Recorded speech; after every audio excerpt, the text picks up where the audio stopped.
esportiva en la vostra vida. Aviam, un moment. Sí, està dient que s'està gravant.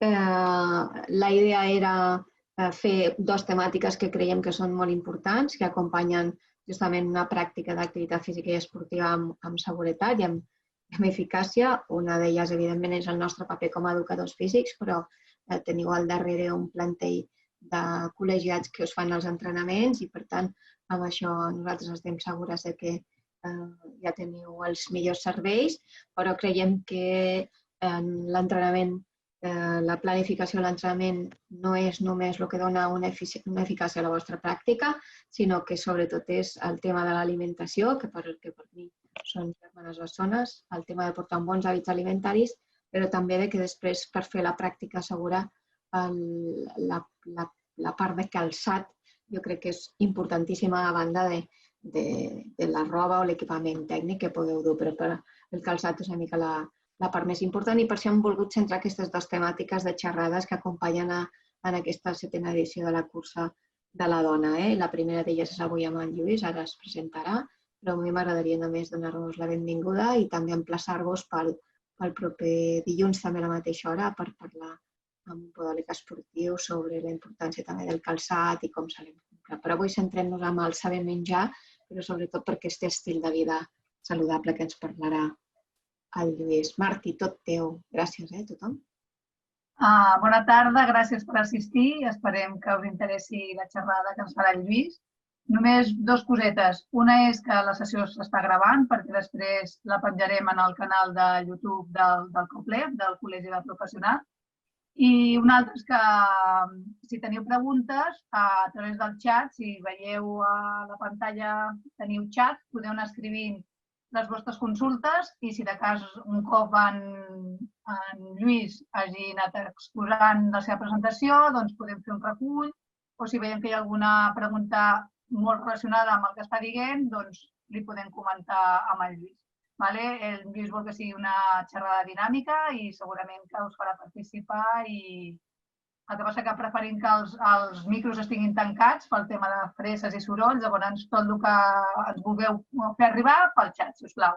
I sense més, doncs, Lluís, endavant, ja pots començar a fer la teva presentació, que millor que tu no ho farà ningú.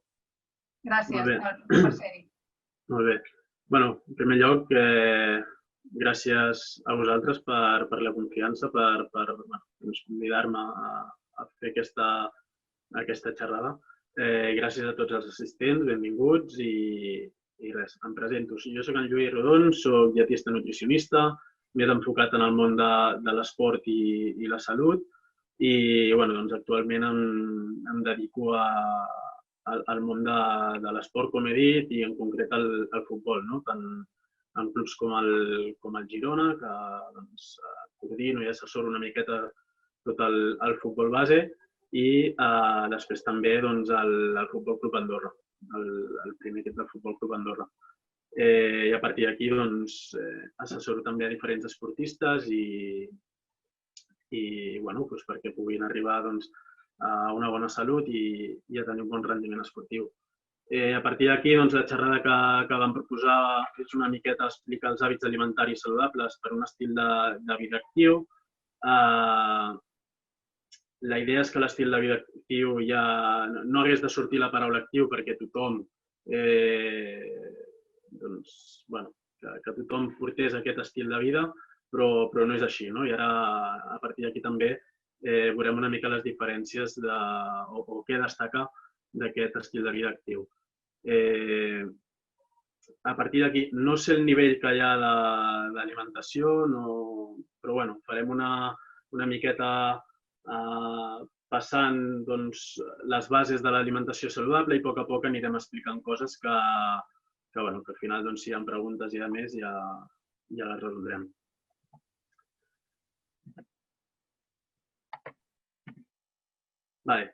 A partir d'aquí, de les coses que parlarem serà una miqueta la situació actual, que crec que és interessant també fer una valoració de quina és la situació actual. Com deien abans, el tema que ens veiem avui de manera online és per una situació que ja hem de començar a veure com a normal i crec que està bé que en parlem. Les bases d'una alimentació saludable, els grups de nutrients que formen aquesta alimentació i després tocarem una miqueta el que és la piràmide dels aliments i el plat de Harvard, que no sé si us sona, i després també parlarem d'això, una miqueta dels esportistes i què fem quan tenim tot això assolit i a més som esportistes, quins canvis hi ha d'haver. A partir d'aquí m'agradaria fer una petita reflexió, que és que en l'actualitat, avui en dia, ens trobem, tenim un excés d'informació, és a dir, internet, els gurús de la nutrició, de les xarxes socials, llibres, ara tothom escriu llibres, a mi em funciona, les modes de les dietes o protocols que se solen fer, etc. Tot això fa que tinguem molts inputs, molta informació i que realment penso que hi ha una falta de criteri i sobretot de coneixement. A partir d'aquí, crec que la feina nostra, la feina dels nutricionistes en aquest cas, és fomentar aquestes bones eleccions quan parlem d'aliments i després també intentar divulgar sobre què és la salut i de quins hàbits alimentaris hem de prioritzar. A partir d'aquí, creieu que teniu un estil de vida actiu o al final què és tenir un estil de vida actiu? Jo ara us presentaré dos conceptes que no sé si coneixeu, alguns que coneixo que estan a la xerrada segur que ja ho han sentit alguna vegada, d'altres potser no, però crec que és interessant fer-hi un incís. Quan nosaltres parlem de l'energia diària que necessitem, aquesta energia ve definida pel nostre metabolisme basal, diguéssim. La pròpia digestió també fa que tinguem una energia que gastar. I després, els dos conceptes que vull introduir són el propi exercici físic, que òbviament crea una despesa energètica, i després el NEAT, que seria, diguéssim, totes aquelles activitats diàries que no tenen a veure amb l'activitat física. És a dir, el fet que jo estigui sentat, el fet que jo pugi escales, el fet que en comptes d'anar a buscar el pa amb cotxe hi vagi caminant, el fet que, això que dèiem, que en comptes de pujar 3 pisos amb ascensor hi vagi a peu. Doncs tot això, fixeu-vos aquí, no sé si es veu el ratolí, aquesta zona d'aquí del NEAT, com més àmplia sigui, com aquest estil de vida sigui més actiu, com menys sedentari al final sigui això, doncs crea aquest rang, diguéssim, d'energia que fa que al final sigui energia que hem de recuperar mitjançant l'alimentació. Però vull diferenciar això, el NEAT, que seria l'activitat diària que no ve relacionada amb l'activitat física o l'esport que jo faci, i l'exercici, que seria aquest exercici, aquesta hora que jo puc anar al gimnàs o aquesta hora que me'n puc anar a jugar a futbol o a córrer pel parc. Crec que és important sobretot diferenciar-ho perquè a vegades ens pensem que tenim un estil de vida molt actiu perquè entreno una hora cada dia, però potser aquesta hora d'entrenament no crea, diguéssim, aquesta, en funció de la intensitat, òbviament, i de la duració, però no crea, diguéssim, aquestes, diguéssim, situacions positives que, per contra, jo em passo tot el dia sentat i al final em considero una persona sedentària. Llavors, crec que és important separar això. A partir d'aquí, un estudi que es va fer, si no recordo malament, el 2019, que òbviament és de calaix, però el que diu és això, que passar molt de temps assegut es relaciona amb una major mortalitat i, en canvi, l'activitat física intensa, per això abans he dit la paraula intensitat, és capaç de contrarrestar aquesta situació. A partir d'aquí, gent que, òbviament, es passi per feina i perquè al final és el ritme de vida que estem portant molt de temps assegut, doncs potser haurà de prioritzar aquest exercici més intens. A partir d'aquí, com a curiositat, en comparació amb el que seria el gast energètic per repòs, tenim una gràfica que ens mostra quin és el gast energètic, per exemple, d'estar assegut, en comparació amb el repòs absolut. El d'estar de peu, per exemple, inclús el de mastegar un xiclet seria superior al d'estar assegut, i el de pujar escales. Per tant, aquí la diferència de jo estar de peu pujant un ascensor o pujar les escales caminant. Crec que això és important pel que he dit abans i torno. Jo puc ser una persona que em consideri molt actiu, però després em considero actiu perquè faig esport cada dia, però després pujo per l'ascensor, estic sentat moltes de les hores del dia i, per tant, jo el que seria una persona sedentària que faig esport. Realment el que hem d'intentar augmentar és aquest NEAT, aquestes accions diàries que jo faig que no tenen a veure amb l'esport. Crec que això era necessari o almenys m'agrada explicar-ho. Com hem dit abans, la situació actual, clar, ha canviat molt tot això des de l'any passat, per exemple. La situació actual, la d'avui en dia, és una situació molt incerta. No sabem si hi haurà nous confinaments i, per tant, aquesta activitat diària serà pràcticament una altra vegada tot el dia asseguts, quiets, a casa i, per tant, aquest estil de vida actiu que parlem ja no serà a l'ordre del dia. Teletreball, moltíssimes persones ara que abans potser necessitaven 40 minuts per arribar a l'oficina i 40 d'aquests, 30 eren a peu i, per tant, aquest NEAT, aquesta activitat diària era molt més activa, doncs ara potser fa que estiguin més quiets a casa i aquell gast energètic no sigui tan elevat. Després, també tenim en compte que, a part de les malalties comuns, ens apareix un nou virus que ens afecta a nivell multifactorial. Què vol dir a nivell multifactorial? Que vam començar amb que només era tos i podia derivar com a molt amb una pneumònia, fins ara que es diuen que hi ha diarrees i diguéssim que afecta altres òrgans, altres sistemes. A partir d'aquí, tot això el que implica és que és importantíssim mantenir un bon estat de salut. I per això mateix, arrel d'aquí, crec que els objectius principals que hem de tenir en compte quan parlem de nutrició, quan parlem d'alimentació, són dos molt principals, que serien aquesta nutrició ha de ser adaptada al nostre dia a dia. No és el mateix una persona que tingui un NEAT o una activitat diària molt elevada que una persona que estigui sentada 18 hores al dia.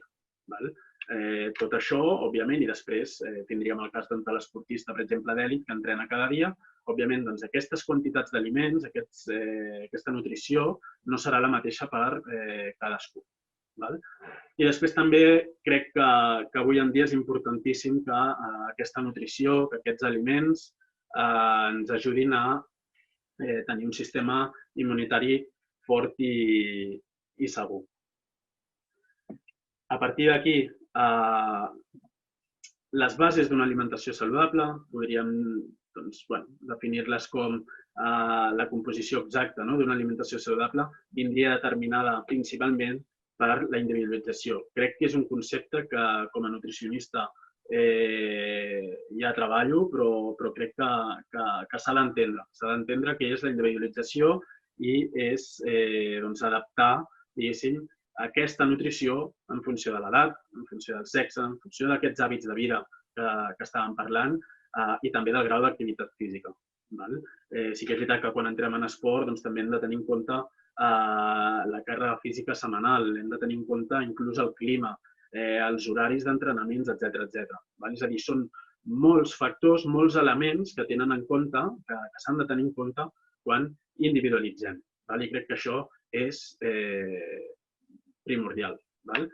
No obstant això, els principis bàsics, és a dir, les bases de l'alimentació saludable, són les mateixes. És a dir, el fet d'individualitzar, això és una cosa que a nivell professional ho portem al dia a dia amb els nostres pacients, amb els nostres esportistes, però crec que avui el que hem d'explicar és com són aquestes bases d'alimentació saludable. Segons l'OMS, una alimentació saludable inclou fruites, inclou verdures, hortalisses, inclou llegums, fruits secs, cereals integrals, greixos saludables. Després tot això ho mirarem un a un, però de manera general, greixos saludables, proteïna de qualitat, no més de 5 grams de sal al dia. I això sí que és una cosa que, per exemple, en població més sedentària, població que no és esportista, el que recomano sempre és no afegir sal als àpats, ja que aquests 5 grams molt probablement els puguin obtenir a partir dels propis aliments. Sobretot avui en dia que es consumeixen molts aliments processats, tenen moltes quantitats de sal i això ho hem de vigilar. Sí que és veritat que quan parlem d'esportistes ja són coses diferents i aquestes necessitats de sal, al final del propi sodi, del propi mineral, ja són més altes. I no més de 25 grams de sucre al dia. Per curiositat, un sobre de sucre són 7 grams. Per tant, estaríem parlant de 3-4 sobres de sucre màxims al dia. I una altra vegada, quan parlem de gent esportista, ja és un altre tema. Penseu que la sal i el sucre, com a tal, són nutrients indispensables i necessaris per a l'esportista. Per tant, crec que és important tenir això ben diferenciat. A partir d'aquí, en el seu dia es va fer la piràmide dels aliments.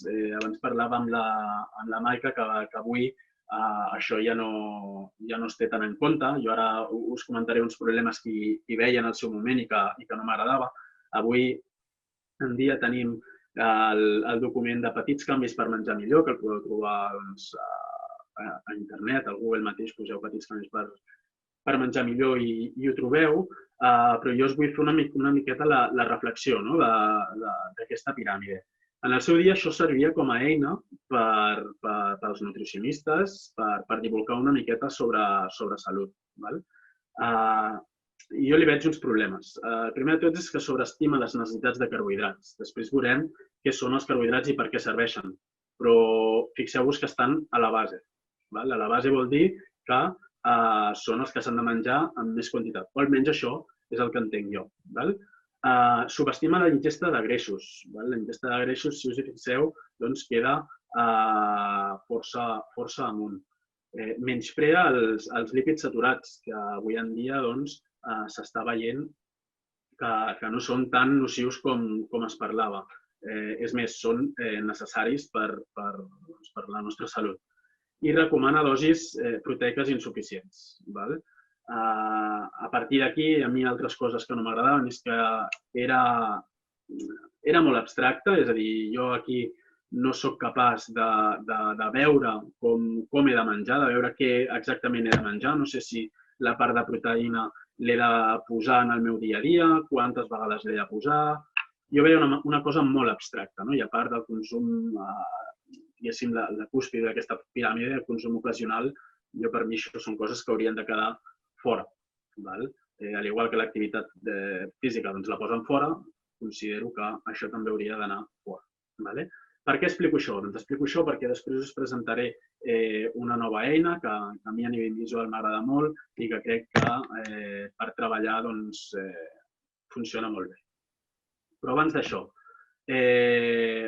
aquesta alimentació saludable ve definida, diguéssim, per 5 grups de nutrients, que són els carbohidrats, que són les proteïnes, els greixos saludables, aigua, vitamines i minerals. Ara el que farem serà anar un per un i posar nom i cognoms en aquests nutrients. Primer de tot tenim els carbohidrats. Els carbohidrats hem de tenir en compte que són la font d'energia principal del nostre cos. Hem de saber que venen d'origen vegetal, i que tenim tres tipus principals, com són el sucre, com són el midó i com són la fibra. El sucre, diguéssim, seria la part, la molècula més petita, la més petita d'aquest grup. I és la que utilitzem, diguéssim, de manera més ràpida. El nostre cos, els nostres músculs, en el nostre dia a dia, és la que utilitza de manera més ràpida. A partir d'aquí tenim el midó, que seria una agrupació de tots aquests sucres. Seria ramificacions senceres d'aquest sucre amb diferents estructures, diferents noms, i aquí ens hi podríem estar hores parlant. Però, de manera general, crec que és important que tinguem en compte això. I després tenim la fibra, que seria un altre tipus de carbohidrat que nosaltres, els éssers humans, no som capaços de digerir perquè no tenim l'enzim necessari, i el que fa aquesta fibra és que actua com a regulador del trànsit intestinal. A partir d'aquí, i precisament per això, aquests tres tipus de carbohidrat tenen diferent digestió i metabolisme, és a dir, tenen diferents temps i diferents mecanismes de digestió i absorció i utilització. I el que és important saber és a partir de quins aliments obtinc això, que són a partir dels cereals, tubercles i les fruites principalment. A partir d'aquí entrem en el segon grup, que serien aquestes proteïnes. Les proteïnes són necessàries pel creixement i la reparació a nivell muscular, actuen amb un bon funcionament i estan presents a l'estructura de totes les cèl·lules vives. Perquè en soni prou, participen també en la contracció muscular i, sobretot, ara en temps també de coronavirus, participen o formen part d'aquestes cèl·lules del sistema immunitari. Podríem anomenar moltíssimes més funcions, però crec que aquestes serien de les més importants. Provenen d'origen vegetal, però també animal, i estan formades per aminoàcids. Abans hem dit que el carbohidrat, diguéssim, era la molècula més grossa i que la més petita era el sucre. Doncs aquí la proteïna seria aquesta molècula més grossa, la petita serien els aminoàcids. A partir d'aquí, saber que els podem trobar a partir de llegums, a partir de proteïna animal o també làctics. Proteïna animal, per exemple, també tindríem els ous aquí dins. Greixos saludables. Els greixos saludables, abans de res em mouré en aquest apartat d'aquí que tenim, que està en negreta i al costat del signe d'exclamació. Quan parlem de greixos s'ha de diferenciar quins són. Jo hi he posat de títol greixos saludables, però moltes vegades quan parlem de greixos directament els rebutgem. Els rebutgem perquè greix ens sona que és una paraula diguéssim, nociva, que són un tipus de component de la dieta que són nocius. I realment no és així. Els greixos que hem d'evitar són les patates de bossa, els que venen de fregits, els que venen de pastisseria industrial, tot aquest tipus de snacks processats. Tots aquest tipus de greixos tenen uns greixos anomenats greixos trans, que són uns greixos que han estat processats per la indústria alimentària i que són uns greixos que ens provoquen que són més nocius, no són adequats per una dieta saludable. A partir d'aquí, hem de tenir en compte que aquests greixos n'hi ha de saludables i aquests saludables són els que hem de prioritzar. Hem de saber que són un component imprescindible de la nostra alimentació. Ens ajuden també a proporcionar energia, és a dir, ens proporcionen part d'aquesta energia diària, sobretot en accions d'aquestes que havíem parlat abans del NEAT, o el metabolisme basal. Formen part de l'estructura de les cèl·lules, de totes les cèl·lules del nostre cos. Participen en l'absorció, de fet són imprescindibles en l'absorció de vitamines liposolubles, com aquestes que tenim aquí. El que fan és, aquestes vitamines, sense aquests greixos no es poden absorbir, ja que aquests greixos el que fan és, diguéssim, actuen com a transport d'aquestes vitamines. I d'on surten aquest tipus de greixos? Dels fruits secs, de les llavors, de l'oli d'oliva, el peix blau, algunes fruites, com poden ser, per exemple, l'alvocat o el coco. A partir d'aquí, hem de tenir en compte que s'han de prioritzar tot aquest tipus de greixos. Vitamines i minerals. Les vitamines i minerals són imprescindibles també. Sí que és veritat que les necessitem en menys quantitats, les necessitem en petites quantitats, però això no deixa, això no treu el fet que siguin imprescindibles, d'acord?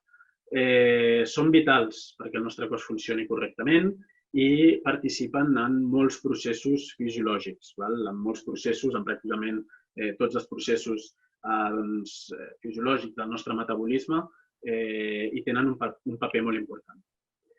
Principalment les obtenim de fruites i verdures. Sí que és veritat que també en podem obtenir de llegums, de cereals integrals, de molts altres aliments, però principalment els que ens aporten en més quantitat són les fruites i les verdures. I finalment l'aigua. Crec que en els esportistes això és un punt a treballar. Per mi és dels components d'una alimentació més important i menys valorat a la vegada. Penso que molts esportistes avui en dia surten deshidratats tant als entrenaments com a les competicions i crec que és important donar-li, des de la nostra figura i també des de tots els professionals de la salut, donar-li més importància en aquesta hidratació. A partir d'aquí, sabem que aquesta aigua correspon a un 45-70% del pes corporal. Sí que és veritat que a mesura que avancem en edat anem perdent aquest grau d'hidratació i, per tant, és important intentar-nos anar hidratant al llarg del dia. Una estratègia d'hidratació adequada, aquest punt va molt en referència a això que deia ara al principi, amb el tema dels esportistes. Crec que és important que cada esportista conegui quina ha de ser la seva estratègia d'hidratació en funció del que dèiem, d'aquesta intensitat d'exercici, la duració d'aquest exercici, també de la climatologia. Tot això penso que és molt important que els esportistes tinguin ben clara aquesta estratègia d'hidratació que han d'adoptar. D'on obtenim aquesta hidratació? Òbviament d'aigua, de begudes isotòniques, de brous, tés, sopes, cremes. Les pròpies cremes de verdures també és una bona opció per aportar aquesta hidratació. A vegades a l'hivern, que no tenim tanta sensació de set o no ens ve a gust beure tant, hidratar-nos tant, crec que és una bona opció fer brous, tés, sopes, cremes calentes, que tot això també ens ajuda a hidratar-nos. Per aquells esportistes que estiguin per aquí, crec que és una bona manera, al final és la manera més objectiva que tenim de saber el nostre estat d'hidratació, és mirant el color de l'orina. El color de l'orina ens pot indicar quin és el grau d'hidratació. Com més fosca, com més groguenc sigui aquell color de l'orina, vol dir que estem més deshidratats i, per tant, hem d'hidratar-nos, hem de beure. Si abans d'un entrenament o d'una competició vaig en aquesta competició o en aquest entrenament amb una orina molt fosca, ja vaig tard, vol dir que ja vaig deshidratat a la competició. Per tant, tornant al punt anterior, aquesta estratègia d'hidratació l'he de tenir en compte en aquells entrenaments o competicions, diguéssim, previs. És a dir, he de tenir en compte aquesta hidratació prèvia. D'acord? Fins aquí. No sé si hi ha alguna pregunta o es vol dir alguna cosa. Sí, Lluís, perdona, digues, Maica. No, que hi havia un parell de preguntes al xat, que no sé si les vols contestar ara o les deixem per després. Sí. No, les podem contestar ara. Mira, una relacionada amb l'aigua diu, Lluís, quan bevem aigua o begudes isotòniques, quina és la línia de diferència per escollir la que toca? Jo diria el que he comentat, la intensitat i la duració, sobretot, dels entrenaments. També el clima, però penso que el principal és la duració i la intensitat. És a dir, entrenaments de molta duració, de més de duració d'una hora, es recomana fer ingesta d'isotònics. Per sota d'aquesta hora, la recomanació podria ser a partir d'aigua. Una altra pregunta, diuen, en referència quan parlaves del tema de la sal, que era important en els esportistes, dius, parlem de sal, però només tenim en compte la sal de taula, clorur de sodi. Les altres sals no refinades, amb més varietat de minerals, també tenim aquestes recomanacions? Principalment, les recomanacions venen definides pel sodi. Per tant, tot tipus de sals portaran sodi, perquè la sal, la fórmula química de la sal és clorur sòdic. Per tant, tota aquella sal sí que portarà aquest sodi. No sé quin altres tipus de sal no refinada amb més varietat de minerals. Jo crec que això sí que és important, tots aquests minerals que dèiem ara, no? Però crec que la sal, per molt que porti altres minerals, sempre portarà aquest sodi. I les recomanacions venen per aquest tipus de mineral.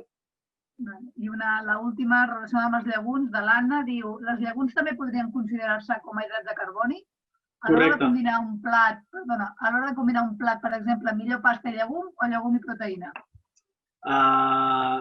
Depèn. Sí que és veritat que les llegums tenen aproximadament un 50% de carbohidrat. Per tant, també es poden considerar font de carbohidrat.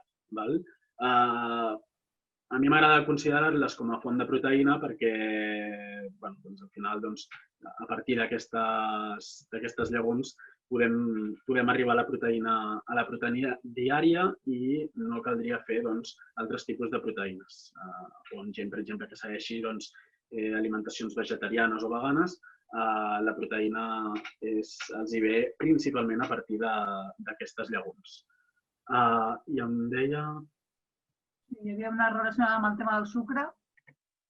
Un segon, perquè les llegums...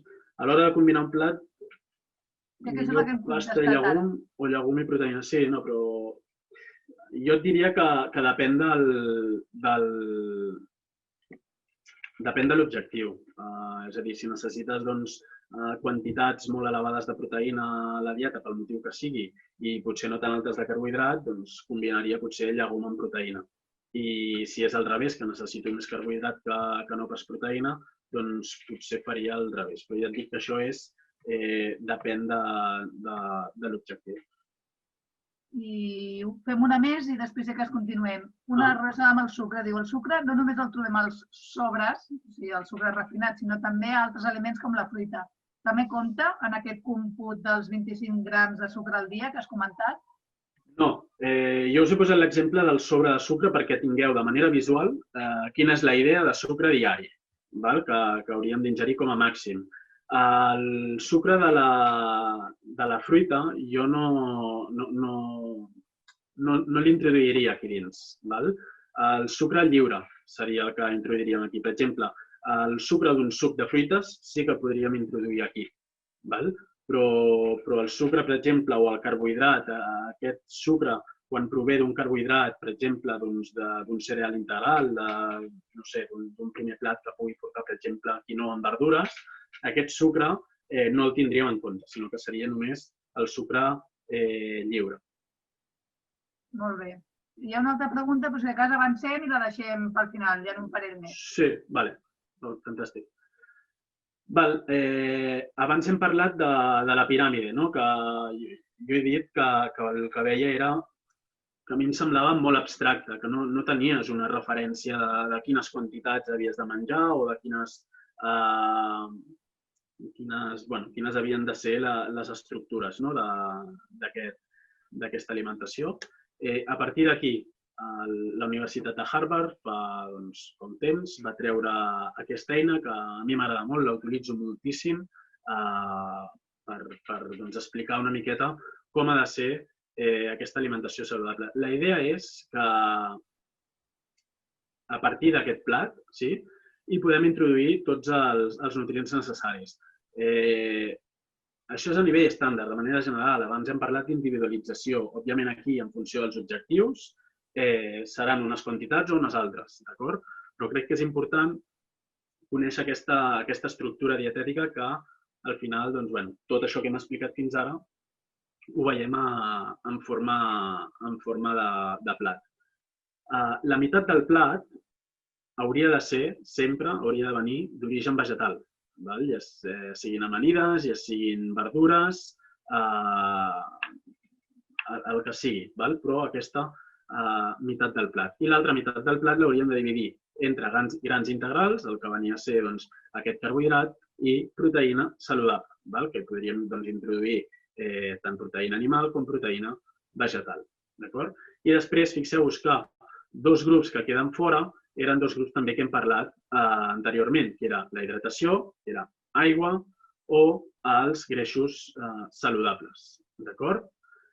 A partir d'aquí, si entrem una miqueta més en detall i analitzem una miqueta més el mètode d'aquest plat saludable, veiem que els olis saludables han de ser sempre, diguéssim, per l'elaboració, tant cuinar com amanir, dels plats. Aquests olis, aquesta part de greixos, ja sigui a partir d'olis d'oliva, ja sigui a partir de, per exemple, afegint llavors o afegint fruits secs a les amanides o altres plats.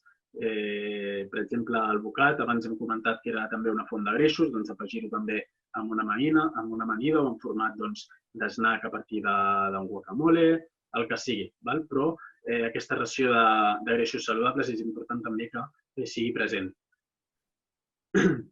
Com més vegetals i més varietat, millor. És a dir, al final, jo sempre dic una cosa aquí, com més colors hi hagi, millor. Jo sempre recomano fer aquesta part de vegetals entre 3 i 5 verdures diferents i com més colors hi hagi, millor. Penseu que cada color de cada verdura prové d'una vitamina, d'un mineral diferent. A partir d'aquí, com més colors, més varietat. Moltes fruites i de tots els colors, això que dèiem ara. Al final, si analitzem el que diu aquest plat proposat per Harvard, ens diu això. Moltes fruites i de tots els colors. Com més varietat, millor també. I prioritzant sempre la de temporada. Aigües, tés, cafè, infusions i sobretot evitar begudes ensucrades. Aquestes begudes ensucrades sí que formarien part d'aquest sucre diari. D'acord? Al final, aquesta recomanació que deia l'OMS de 25 grams al dia és un màxim, és a dir, com menys millor. A nivell de carbohidrats, prioritzar grans integrals i evitar aquests refinats. Posem un exemple. Òbviament és millor un arròs integral o una pasta integral, millor que un arròs blanc o una pasta blanca. No sempre és així, ja que, per exemple, amb esportistes, aquests integrals en dies de competicions no ens interessen tant per la fibra que ens puguin portar.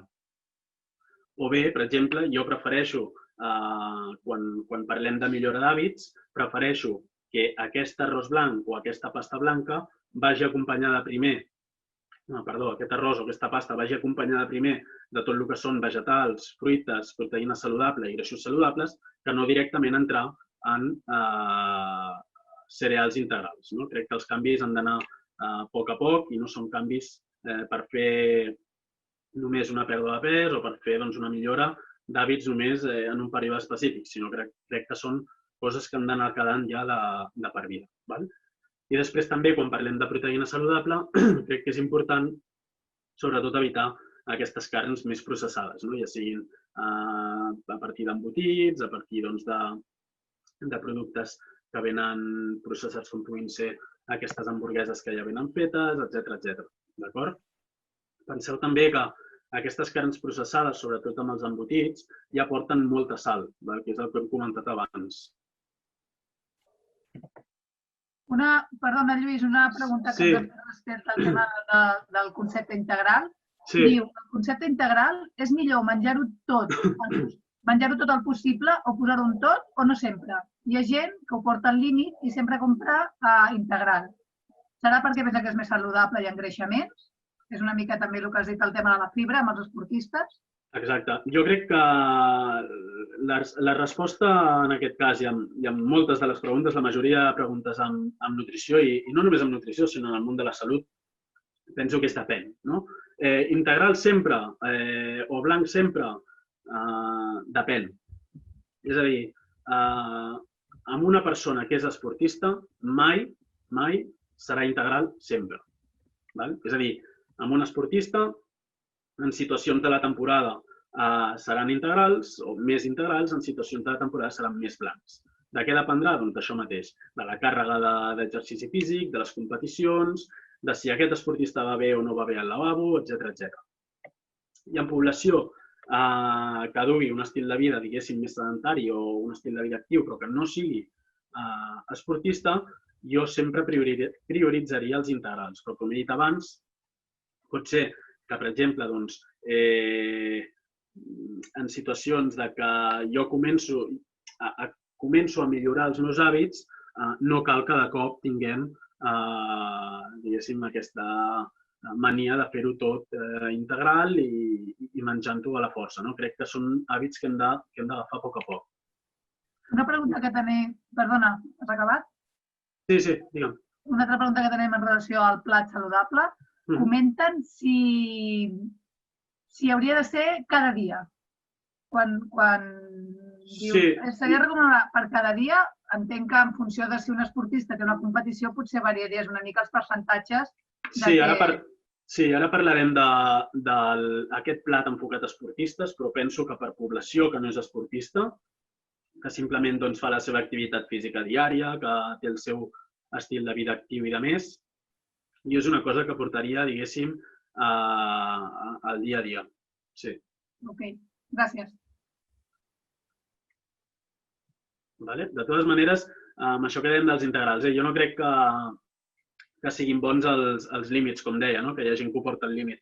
Crec que ni per un costat ni per l'altre són bons aquests límits. És a dir, no passarà res perquè nosaltres fem un plat d'arròs blanc, ni passarà res perquè un dia, diguéssim, o jo l'arròs em menjo tot integral, però l'arròs m'agrada blanc i me'l faig blanc. Crec que hem de tenir, no ens hem d'obsessionar amb això i crec que hem de tenir una mica de seny. Considero que moltes vegades, quan parlem de malalties i de més, el problema no és, diguéssim, el menjar puntualment processats o ultraprocessats, sinó que és el fet que poques vegades hi ha tot això que estem parlant ara. Hi ha una altra pregunta en relació al plat saludable. Diu, potser no hi és, però no la veiem en pantalla. Diu, la mida de les proporcions és important i no veig en el plat les quantitats en grams o en percentatge recomanables de cadascun dels components del plat. Perquè diu que, clar, no és el mateix ficar la muntanya de pasta o la muntanya d'arròs que fer una mica més ras. No sé si m'he explicat. Sí, les porcions, a veure, a nivell de gramatges, com he dit abans, i les porcions crec que hem de tenir en compte això, que ara estem parlant a nivell molt global, a nivell molt general, i crec que això una altra vegada és individualitzar en funció d'aquí i en funció de l'objectiu. A partir d'aquí, un plat sense, al final, que hi puguis posar en un quart de plat, que seria un 25% d'aquest plat, que hi puguis posar més muntanya o menys muntanya de grans d'arròs o pasta, estarem parlant de com a molt 25 grams més. Vull dir, no considero que sigui un problema seguint, diguéssim, aquestes porcions. D'acord, gràcies. Si vols, anem una mica endavant. Sí, avancem. Queda la part dels esportistes, i és una miqueta i els esportistes. Com adaptem això a un esportista? Crec que és importantíssim que el propi esportista tingui claríssim que la seva alimentació no dista tant del que és una alimentació saludable. És a dir, ha de ser la mateixa estructura dietètica. A partir d'aquí, sí que se li donaran importància als carbohidrats en els moments previs a l'activitat física i sobretot al durant. A partir d'aquí, un exemple, recullo una imatge d'un company que ens parla una miqueta d'aquest plat d'esportista. I aquesta aplicació pràctica seria així. Fixeu-vos com la meitat del plat passa a ser d'aquest carbohidrat, que al final és l'energia que nosaltres utilitzem quan fem aquest exercici, i l'altra meitat del plat passaria a tenir aquests 2 quarts, de proteïna de qualitat i de vegetals. Sí que és important que pel tema de la fibra, amb l'esportista, reduïm aquests integrals a mesura que ens anem apropant al dia de competició o entrenaments més intensos. I les verdures, per exemple, que són aliments amb molta fibra, que les fem també, per exemple, en forma de cuit. És a dir, cuites, aquestes verdures tenen menys quantitat de fibra, inclús si les fem amb crema, encara serà de més fàcil digestió. El tema de les fruites, per exemple, que poden ser un aliment que també ens aporti fibra, hi ha l'opció també de fer-ho en forma de suc. Com hem comentat, la sal i la hidratació.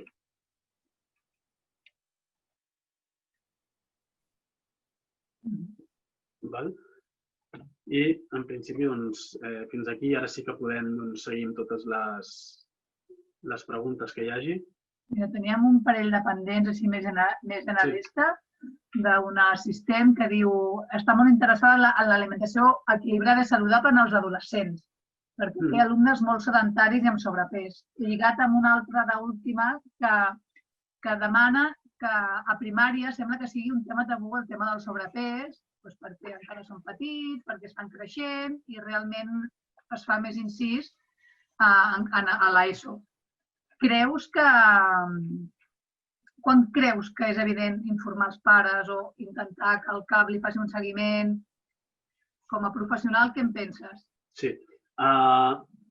Mira, començaré pel tema dels adolescents. Penso que els adolescents avui en dia tenen diversos problemes que potser nosaltres a la nostra època no teníem, diguéssim, tan directe, que és el tema dels videojocs i aquesta nova moda d'estar a casa hores tancats i asseguts, i per tant ja hem vist abans el gast energètic que provoca això, i després això ve relacionat directament amb la facilitat que tenen tot aquest tipus de productes processats, de productes no saludables que tenen a l'abast. El fet de combinar aquestes dues coses, òbviament, fa que hi hagi aquests nivells d'obesitat que hi ha avui en dia.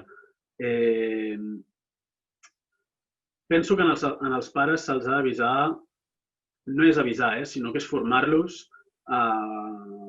des de l'inici que tenen els fills. A primària és un tabú. Els nens són molt cruels, són sincers. Llavors, quan hi ha un nen que és més gordet, li toca rebre en aquest sentit. I crec que això és i serà així, i penso que nosaltres com a professionals de la salut el que hem de fer és fer entendre el per què hi ha en aquests casos, el per què existeixen aquests casos. I penso que per això és imprescindible fer formacions als pares. Crec que és imprescindible. De fet, abans he comentat que estava amb el futbol base del Girona, crec que el tema de les formacions i xerrades, com estem fent avui en els pares dels nanos, a més dels nanos, crec que és molt important.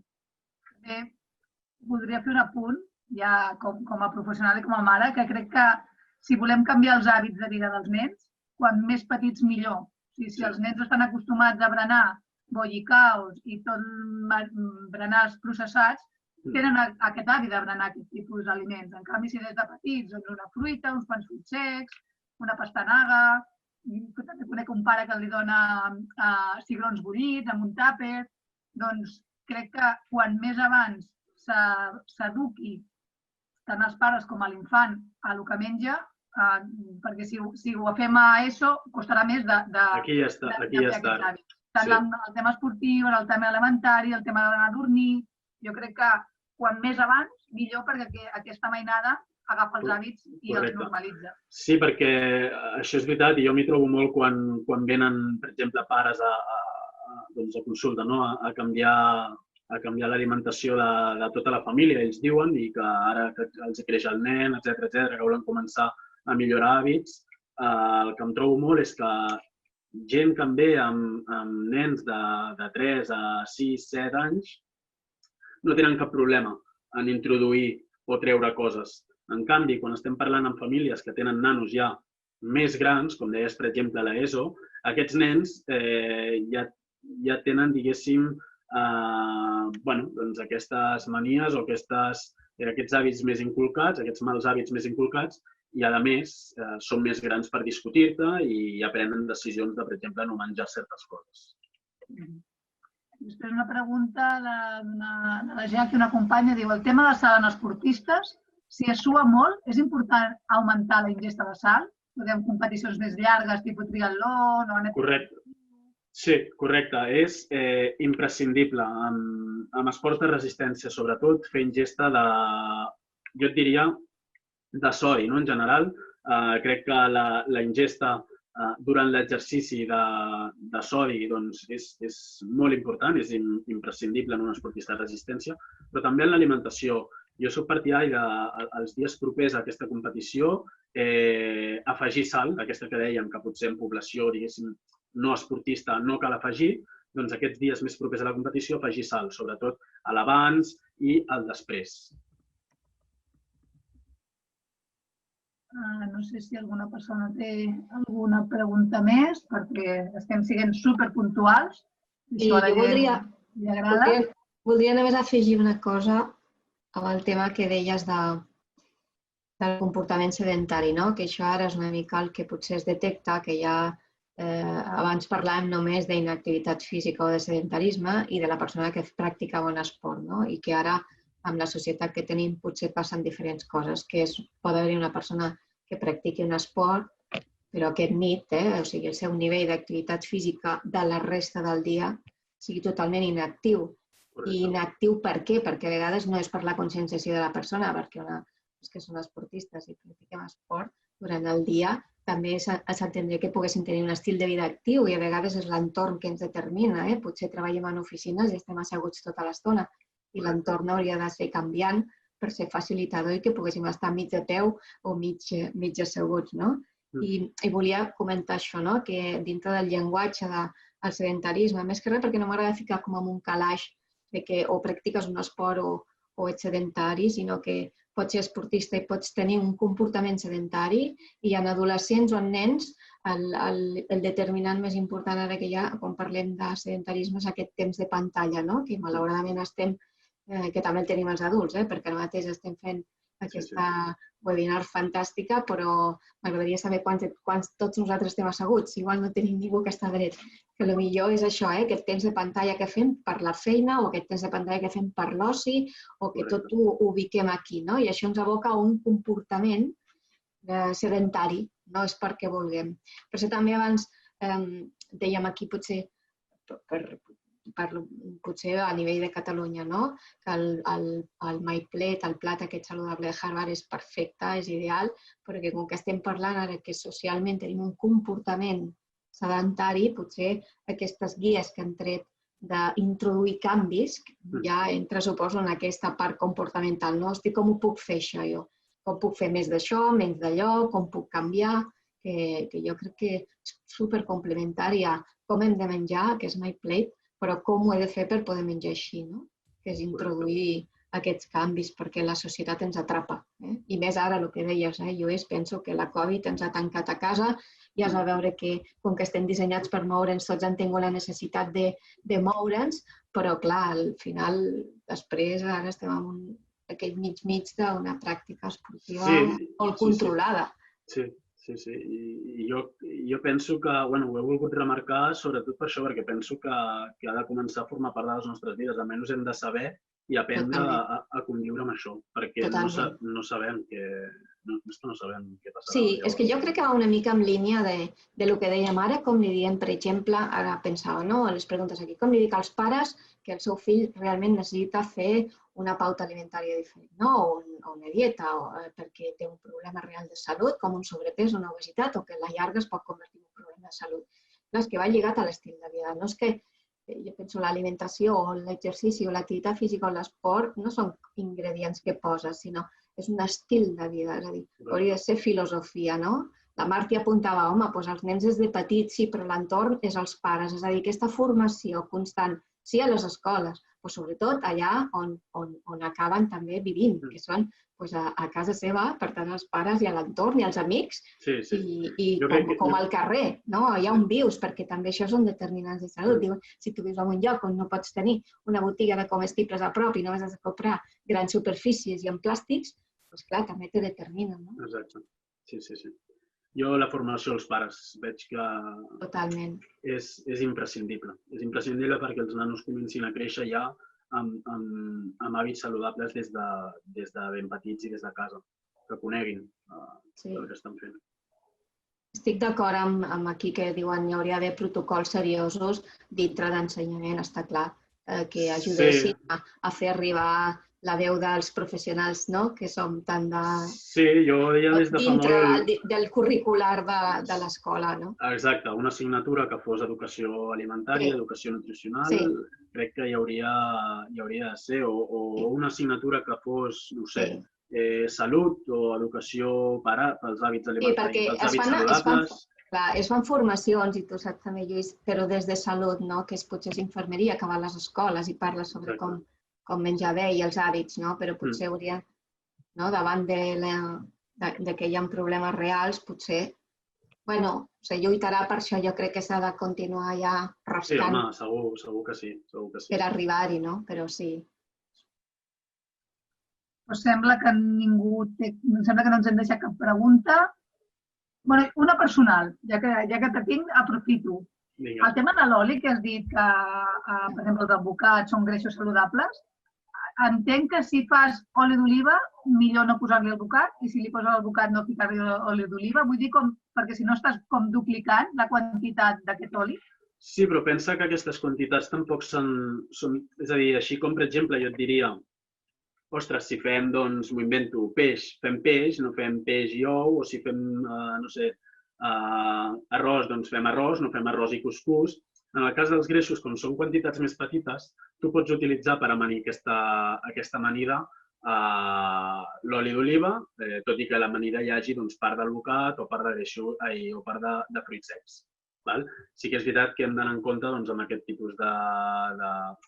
Sempre depenent dels objectius. Ja et dic, jo, per exemple, no sé, a un esportista que necessita 3.000 o 4.000 calories diàries, doncs no m'ho miro massa, què vols que et digui, amb les quantitats d'oli. Però sí que és veritat que, per exemple, en pèrdua de pes o gent que vulgui mantenir aquest pes, doncs l'oli és una de les coses que fàcilment, i també perquè venim d'on venim, doncs que pares, avis, doncs sempre s'ha cuinat amb el tipus de cuina que tenim aquí, doncs sol posar moltes quantitats d'olis, doncs, controlar-ho més. Però jo sí que animo a que la gent, en tot el que són greixos saludables, llavors, fruits secs, albocats, que se'n posin diàriament, a les amanides o entre hores o el que sigui, però diàriament.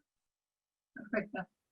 Dona el teu consell per una bona cursa de la dona, Lluís.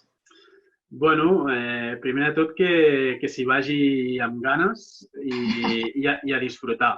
I després a nivell d'alimentació el que hem estat comentant, que probablement si ha de ser l'alimentació, la ingesta prèvia a un exercici, prioritzar tots aquells aliments que vinguin a partir dels carbohidrats i evitar tot el que siguin greixos o més fibres. Molt bé. Fantàstic. Moltes gràcies. Doncs gràcies a tothom per participar. Us esperem la setmana que ve, el dilluns, amb la propera xerrada sobre el calçat esportiu. Moltes gràcies, Lluís. Veieu aquí que hi ha el seu correu electrònic, i també està a la xarxa social, o sigui, si voleu contactar amb ell, suposo que estarà encantat d'aquesta individualització de la que parlaves. Moltíssimes gràcies a tothom. Maica? Aplausos. Adéu, bona tarda, gràcies a tothom. Ens veiem el proper dilluns i parlem de calçat esportiu, superimportant. Gràcies. Ciao.